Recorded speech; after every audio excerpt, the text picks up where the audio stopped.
ಗಾಂಜಾ ಗುಂಗಲ್ಲಿದ್ದವರಿಗೆ police commissioner drill. ಗಾಂಜಾ ಗೇಳಿಗೆ ಬಿದ್ದವರಿಗೆ ಬಿಸಿ ಮುಟ್ಟಿಸಿದ commissioner. ಅವಳಿ ನಗರದಲ್ಲಿ ಮುಂದುವರಿದ ಪೊಲೀಸರ ಬೇಟೆ. ಗಾಂಜಾ ಮಾರಾಟಗಾರರು, ವ್ಯಸನಿಗಳು ಖಾಕಿ ವಶಕ್ಕೆ. ವೈದ್ಯಕೀಯ ಪರೀಕ್ಷೆಗೆ ಒಳಪಡಿಸಿ ದೃಢಪಟ್ಟವರ ವಶ. ವ್ಯಸನಿಗಳನ್ನ ಹುಬ್ಬಳ್ಳಿಯ ರಂಭಾಪುರಿ ಸಭಾಂಗಣಕ್ಕೆ ಕರೆತಂದ ಪೊಲೀಸರು. ಗಾಂಜಾ ವ್ಯಸನಿ ಹಾಗೂ ಪೆಡ್ಲರ್ಗಳಿಗೆ ಪೊಲೀಸ್ ಜಾಗೃತಿ. ಪಾಲಕರ ಸಮ್ಮುಖದಲ್ಲಿ ವ್ಯಸನಿಗಳಿಗೆ ಬುದ್ಧಿವಾದ. ಈ ವೇಳೆ ಕಮಿಷನರ್ ಎದುರು ಕಣ್ಣೀರು ಹಾಕಿದ ಪಾಲಕರು. ಒಟ್ಟು 518 ಜನರ ತಪಾಸಣೆ ನಡೆಸಿದ್ದ ಪೊಲೀಸರು. ಅದರಲ್ಲಿ 147 ಜನ ಪಾಸಿಟಿವ್. 34 ಜನರ ಮೇಲೆ ಪ್ರಕರಣ ದಾಖಲು. ಖಡಕ್ ವಾರ್ನಿಂಗ್ ನೀಡಿದ police commissioner N Shashikumar.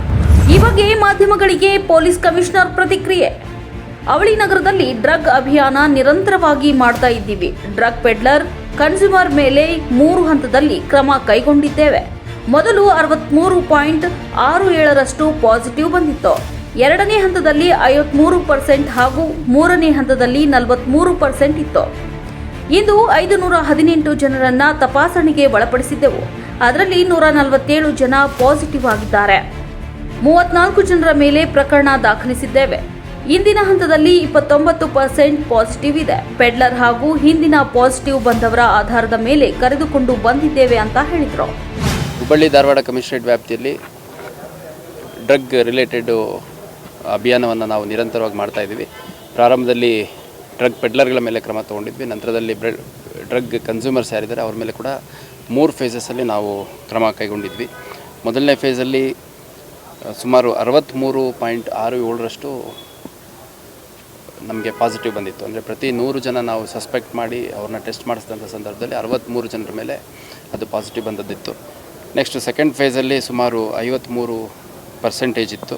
Third ಫೇಸಲ್ಲಿ 43% ಇತ್ತು. ಇವತ್ತು ಕೈಗೊಂಡಿರುವಂಥ ಡ್ರೈವಲ್ಲಿ ನಾವು ತಪಾಸಣೆಗೊಳಪಡಿಸಿದ ಒಟ್ಟು 518 ಜನರಲ್ಲಿ 147 ಜನ ಪಾಸಿಟಿವ್ ಆಗಿರುವಂಥದ್ದು ಮತ್ತು 34 ನಾವು ಡ್ರಗ್ ಕನ್ಸಂಪ್ಷನ್ಗೆ ಕೇಸಸ್ ಮಾಡಿರುವಂಥದ್ದು. ಇದರಲ್ಲಿ ಪರ್ಸೆಂಟೇಜ್ ಲೆಕ್ಕದಲ್ಲಿ ನೋಡೋದಾದರೆ ನಾವು 28-29% ಪಾಸಿಟಿವಿಟಿ ಇದೆ. ಇದರಲ್ಲಿ ನಾವು ಮುಖ್ಯವಾಗಿ ಆರೋಪಿಗಳನ್ನು ಐಡೆಂಟಿಫೈ ಮಾಡಿರುವಂಥದ್ದು, ಅಂದರೆ ಸಸ್ಪೆಕ್ಟ್ಸ್ ಯಾರಿದ್ದಾರೆ, ಡ್ರಗ್ ಯಾರು ಕನ್ಸ್ಯೂಮ್ ಮಾಡಿರೋದು ಅನ್ನೋದನ್ನು ಐಡೆಂಟಿಫೈ ಮಾಡಿರೋದು ನಮ್ಮ ಪೆಡ್ಲರ್ಸ್ಗಳು ಕೊಟ್ಟಿರುವಂಥ ಹೇಳಿಕೆಗಳ ಮೇಲೆ ಮತ್ತು ಈ ಹಿಂದಿನ ಪ್ರಕರಣಗಳಲ್ಲಿ ಯಾರು ಡ್ರಗ್ ಪಾಸಿಟಿವ್ ಬಂದಿತ್ತು ಅವ್ರುಗಳು ಕೊಟ್ಟಂಥ ಮಾಹಿತಿ ಮೇಲೆ ಅವರ ಕೇಸ್ಗಳಲ್ಲಿ ಬಂದಂಥ ಸಸ್ಪೆಕ್ಟೆಡ್ ಕನ್ಸ್ಯೂಮರ್ಸ್ ಇವರು.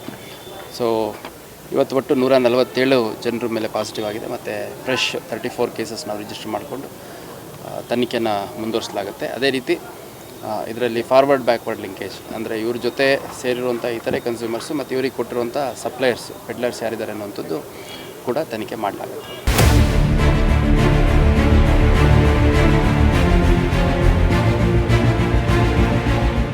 ನೀವು ನೋಡ್ತಿದ್ದೀರಾ, ಇದು ನ್ಯೂಸ್ 88 ಕನ್ನಡ, ಸುದ್ದಿಯ ಜೊತೆ ಸದಾ ನಿಮ್ಮೊಂದಿಗೆ.